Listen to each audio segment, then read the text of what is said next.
శ్రీ సాయినాథాయ నమః.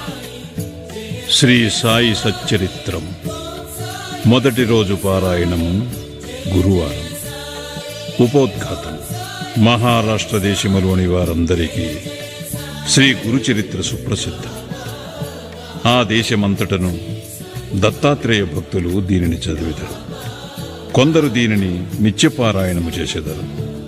దీనిని రచించిన వారు సరస్వతీ గంగాధరుడు. ఇందులో శ్రీపాద శ్రీ వల్లభస్వామి యొక్కయు శ్రీ నృసింహ సరస్వతి స్వామి యొక్కయు లీలలు, విచిత్ర చర్యలు వర్ణింపబడి ఉన్నవి. వీరిద్దరూ దత్తాత్రేయుని ముఖ్యావతారములు. ప్రముఖ మరాఠీ గ్రంథకర్తయగు శ్రీ ఎల్ఆర్ పాంగార్కర్ అభిప్రాయము ప్రకారము ఈ రెండు అవతారములు 14-15 శతాబ్దములలో వెలసెను. దత్తాత్రేయుని తదుపరి అవతారములు కూడా గలవు.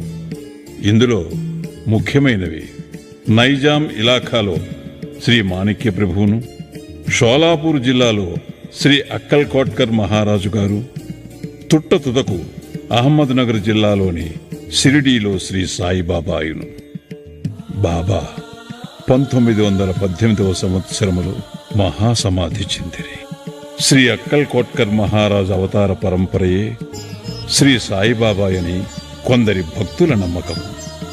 5వ అధ్యాయములో వేప చెట్టు క్రింద పాదుకులు ప్రతిష్ఠించిన కథయు, 26వ అధ్యాయములో చెప్పబడిన హరిశ్చంద్ర పితళే అనుభవమును ఈ నమ్మకమును దృఢపరుచుచున్నవే.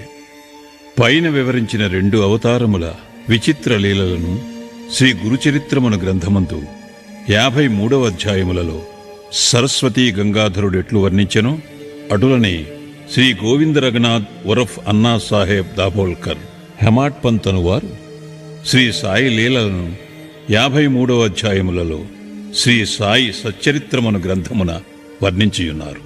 కనుక ఈ శ్రీ సాయి సచ్చరిత్రము ఈనాటి గురుచరిత్రయని చెప్పవచ్చును. పై చరిత్రల గూర్చి ఈ దిగువ వివరించిన అంశములు గమనార్హములు. 1. శ్రీ గురుచరిత్రను రాసిన వారు కన్నడము వారు కాబట్టి వారికి మరాఠీ భాష బాగుగా తెలియకుండెను. అయినప్పటికీ వారి ఇష్టదైవము యొక్క ఆశీర్వాదము వల్ల మరాఠీ భాషలో ప్రసిద్ధికెక్కిన గొప్ప గ్రంథమును వారు వ్రాయగలిగిరి. శ్రీ సాయి సచ్చరిత్రము యొక్క గ్రంథకర్త సుప్రసిద్ధ మరాఠీ వారు మహారాష్ట్ర దేశములోని అనేక యోగుల చరిత్రలను చదివి ఉన్నారు. ప్రసిద్ధి చెందిన ఏకనాథ భాగవతము వారి నిత్య పారాయణ గ్రంథము.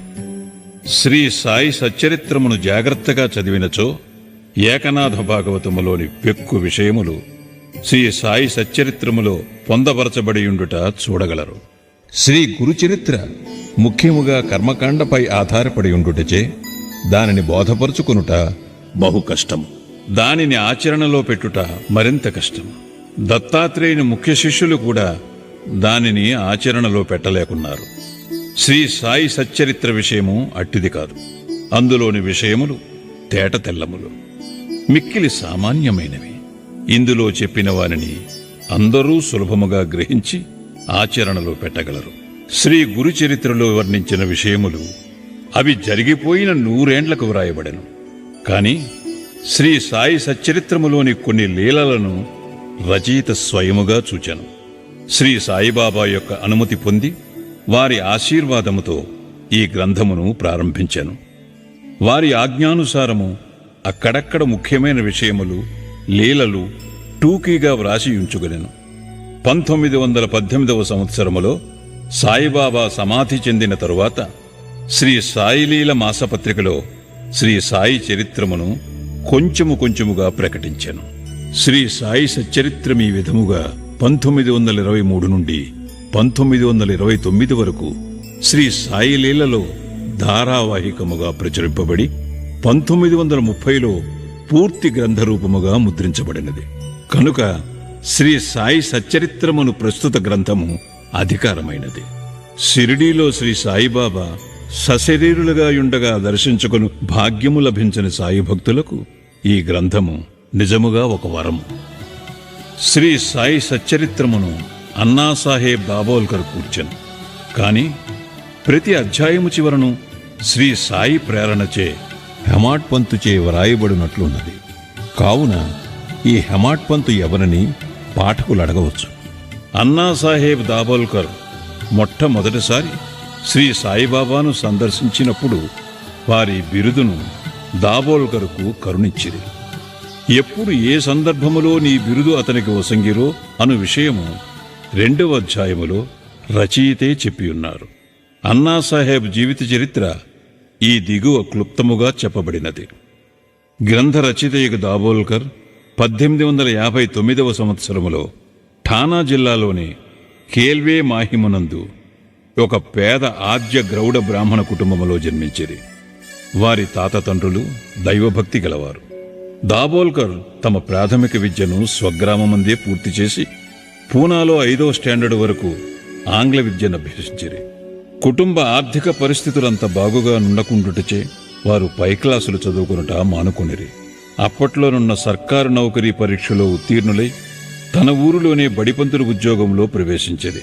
ఆ సమయమందు కులాబా జిల్లాలో మామల్తదారుగానున్న సాబాజీ చింతామణి చిట్నీసను వారు వీరి సచ్చీలతను, బుద్ధి కుశలతను, సేవానిరతిని చూచి మెచ్చుకొని తలాఠియన్ గ్రామోద్యోగిగా నియమించిరి. తరువాత ఇంగ్లీషు గుమస్తాగా వేసిరి. పిమ్మట మామల్తదార్ కచీరీలో హెడ్ గుమస్తాగా నియమించిరి. కొంతకాలము జరిగిన పిమ్మట అటవీ శాఖలో ఉద్యోగిగా నుంచిరి. కొన్నాళ్లకు కరువు సంబంధపు పనులందు ప్రత్యేకోద్యోగిగా గుజరాతులోని బ్రోచ్లో నియమితులైరి. ఆయా ఉద్యోగములలో తన బాధ్యతలను అత్యంత సమర్థవంతముగా నెరవేర్చుట వలన 1901వ సంవత్సరం ఠానా జిల్లాలోని షాహాపూరులో మామల్తదారుగా నియమించబడేది. 1903వ సంవత్సరంలో ఫస్ట్ క్లాస్ రెసిడెంట్ మేజిస్ట్రేట్గా బాంద్రాలో నియమించబడేది. వారచట 1907 వరకు ఉద్యోగం చేసేది. తరువాత ఆయన ముర్బాడ్, ఆనంద్, బోర్షదులలో పనిచేసి 1910వ సంవత్సరంలో తిరిగి బాంద్రాలో రెసిడెంట్ మేజిస్ట్రేట్గా నియమితులైరి. ఈ సంవత్సరమందే వారికి షిరిడీకి పోయి శ్రీ సాయి సందర్శనము చేయు భాగ్యము కలిగింది. 1916వ సంవత్సరంలో వారు ఉద్యోగ విరమణ చేసిన పిమ్మట కొన్ని నెలల వరకు తాత్కాలిక ఉద్యోగిగా పనిచేసిరి.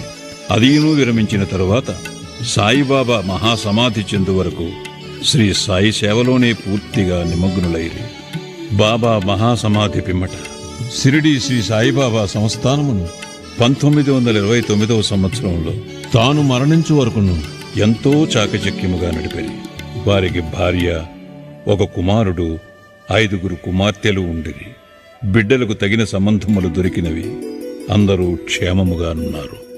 సాయిబాబా ఎవరు? సాయిబాబా ఎవరు అను ప్రశ్నకు 3 విధములుగా సమాధానము చెప్పవచ్చును. దీర్ఘాలోచన చేయకయే విషయములు గూర్చి గాని మనుష్యులను గూర్చి గాని అభిప్రాయము చెప్పు అభ్యాసము గలవారు.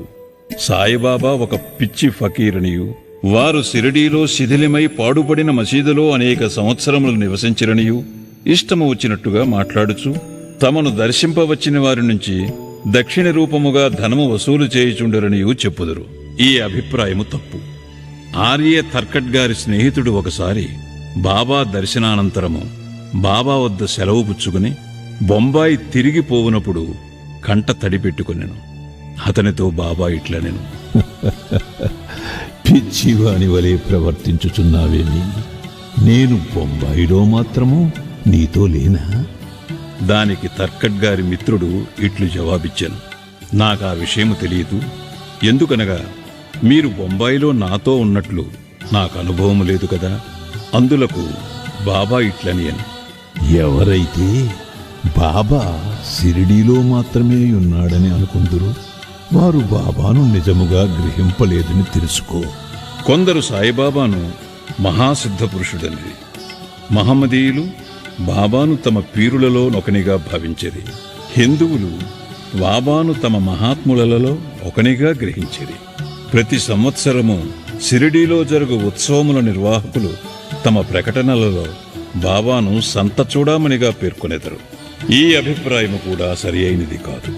శ్రీ సాయిబాబాను సన్నిహితముగాను వాస్తవముగాను సేవించిన వారు మాత్రము బాబాను భగవతవతారముగా ఇప్పటికీ భావించుచున్నారు. దీనికి దిగువ కొన్ని దృష్టాంతములు నిశ్చితము. బివి నరసింహస్వామి గారు రచించిన బాబా సూత్రములు పలుకులు అని గ్రంథమునకు పీఠికలో ఇండోర్ హైకోర్టు జడ్జి గారు ఎంబి రేగే గారు ఇట్లు వ్రాసి ఉన్నారు. బాబా సశరీరులుగా ఉన్నప్పుడు వారకు రూపుదాల్చిన భగవత్ స్వరూపముగా తమ భక్తులకు భాసిల్లుతూ తమ లీలా ప్రబోధాల ద్వారా సాధకుల మార్గమును ప్రకాశింపజేయుచుండెడివారు.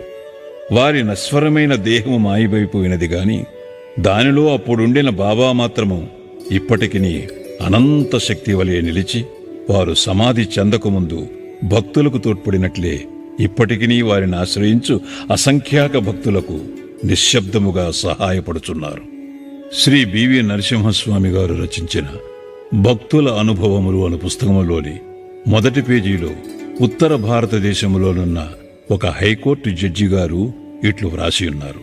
నేను సాయిబాబాను సృష్టి స్థితిలయకారకుడుగా భావించెదను. 1918వ సంవత్సరంలో వారు సమాధి చెందకముందు నేనట్లు భావించితిని. ఇప్పటికీ నేనట్లే భావించుచున్నాను. నాకు మాత్రము వారు సమాధి చెందినట్లు లేదు. నా దృష్టిలో వారు అన్ని పరిమితులకు అతీతులు. వారు మా మధ్య ఉన్నప్పుడు వారి మానవ శరీరము మా కనుల ముందు సంచరించుచుండెను. ఒక్కొక్కప్పుడు అది మా దృష్టిని విశేషముగా ఆకర్షించినది. కాని ఎక్కువ భాగము మా ఎరుకులో నిలిచినది మాత్రము వారి అనంతతత్వమే. శాశ్వతము అశాశ్వతముల అద్భుత సమ్మేళన రూపమైన ఒక మానసిక ప్రతిబింబము వలె వారు మాకు భాషించేవారు.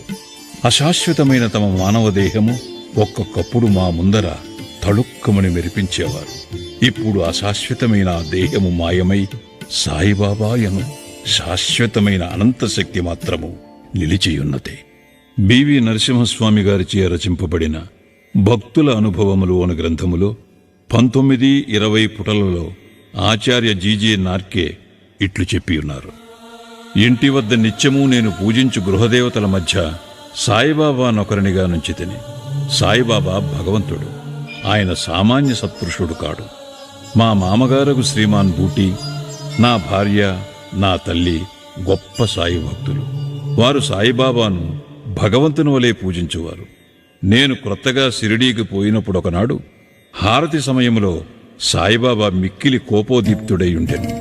అకారణముగా వారు కోపించుచు శపించుచు భయపెట్టుచుండెరి. ఆయన పిచ్చివాడా ఏమను సంశయము నా మనస్సులో మెదిలెను. మామూలుగానే హారతి పూర్తి ఆయను. ఆనాటి సాయంకాలం నేను బాబా పాదములను ఒత్తుచుంటిని. అప్పుడు బాబా ప్రేమగా నా తల నిమురుచు, నేను పిచ్చివాడను కాను అని అనిరి. ఎంత ఆశ్చర్యము! నా హృదయగత భావమును గ్రహించుచున్నారు. వారికి తెలియకుండా మనము ఏ రహస్యములను దాచజాలము. వారు అంతర్యామి, నా ఆత్మ యొక్క అంతర్యామి అని నేననుకుంటుని. అటు పిమ్మట వారి అంతర్యామిత్వమును గూర్చి నాకనేక నిదర్శనములు కలిగెను. వారు నాతో మాట్లాడినప్పుడు నా హృదయములో కూర్చుండి మాట్లాడువాని వలె మాట్లాడువారు. నా హృదయములో గల ఆలోచనలను కోరికలను గ్రహించుచుండెడివారు. వారు నాలోనున్న భగవంతుడు, వారే భగవంతుడని నిశ్చయించుటలో నాకెట్టి సంకోచము లేకుండెను. ఒక్కొక్కప్పుడు వారిని నేను పరీక్షించుచుంటిని. ప్రతి పరీక్షలో వారు సర్వజ్ఞులనియు వారి ఇచ్ఛానుసారము సర్వమును నడిపించెదరను ఒకే నమ్మకము కలుగుచుండెను. రావు బహదూర్ ఎండబ్ల్యూ ప్రధాన వ్రాసిన షిరిడీ సాయిబాబా అను గ్రంథమునకు ఉపోద్ఘాతములో గౌరవనీయులను అమరావతిలో ప్రసిద్ధికెక్కిన వకీలును నగు దాదాసాహేబు కాపర్డే ఇట్లు చెప్పి ఉన్నారు. శ్రీ సాయిబాబా ప్రతివారి అంతరంగమందు మెదలు ఆలోచనలన్నీ తెలిసిన వాని వలె ఉండి వారి కోరికలు తీర్చుచు సుఖ సంతోషములు కలుగుచేయుచుండెడివారు. ఆయన భూమిపై నడయాడు దైవమనే భావము కలుగుచుండెను. దాసగను మహారాజు తమ స్థవన మంజరియను స్తోత్రమునందు సాయిబాబాను జగత్తు యొక్క సృష్టికర్తగాను, నిర్మలమైన అంతరాత్మగాను, నిత్య శాంతమూర్తిగాను వర్ణించి ఉన్నారు. హెమాడ్ పంతు శ్రీ సాయి సచ్చరిత్రము యొక్క మొదటి అధ్యాయములో సాయిబాబాను గోధుమలు విసురుచుండిన యొక్క వింత యోగిగా వర్ణించాను. కాని రాను రాను బాబాతో సంబంధము పెరిగిన కొలది బాబాను భగవంతుడనియు సాక్షాత్ పరబ్రహ్మ స్వరూపుడనియు చెప్పి ఉన్నారు. షిరిడీ భక్తులందరూ, ముఖ్యముగా మాధవరావు దేశపాండే ఉరఫ్ శ్యామాయను వారు బాబాకు మిక్కిలి భక్తులు. వచ్చిన భక్తులందరితో కలిసిమెలిసి తిరుగువాడు. ఆయన ఎల్లప్పుడూ బాబాను దేవా అని సంబోధించేవాడు. ఈ భక్తులందరి అభిప్రాయములను అవతరించి వారు చెప్పిన దానిలోని యథార్థమును గ్రహించి శ్రీ సాయి అవతార పురుషుడని భావించెదముగాక. ఉపనిషద్ద్రష్టలైన మన పూర్వ ఋషులు భగవంతుడు సర్వాంతర్యామి అను సత్యమును దర్శించరి. బృహదారణ్యక చాందోగ్య ఘట శ్వేతాశ్వతర ఉపనిషత్తులు జీవకోటితో సహ సర్వవస్తు సముదాయమైన ప్రకృతి ఎంతయు భగవంతుని రచనయనియు అది ఎంతయు అంతర్యామిచే అనగా సర్వమును సృష్టించి పాలించడి భగవంతునిచే వ్యాపింపబడి ఉన్నదనియు వక్కాణించుచున్నవి. ఈ సిద్ధాంతమును నిరూపణ చేయుటకు తగిన ఉదాహరణము శ్రీ సాయియే. ఈ శ్రీ సాయి సచ్చరితమును సాయిబాబాకు సంబంధించిన ఇతర గ్రంథములను చదివినవారు తప్పక ఈ సత్యమును గ్రహించి యథార్థమైన శ్రీ సాయిని దర్శించగలరు. శ్రీ సాయినాథాయ నమః. ఉపోద్ఘాతము సంపూర్ణము. సద్గురు శ్రీ సాయినాథార్పణమస్తు. శుభం భవతు.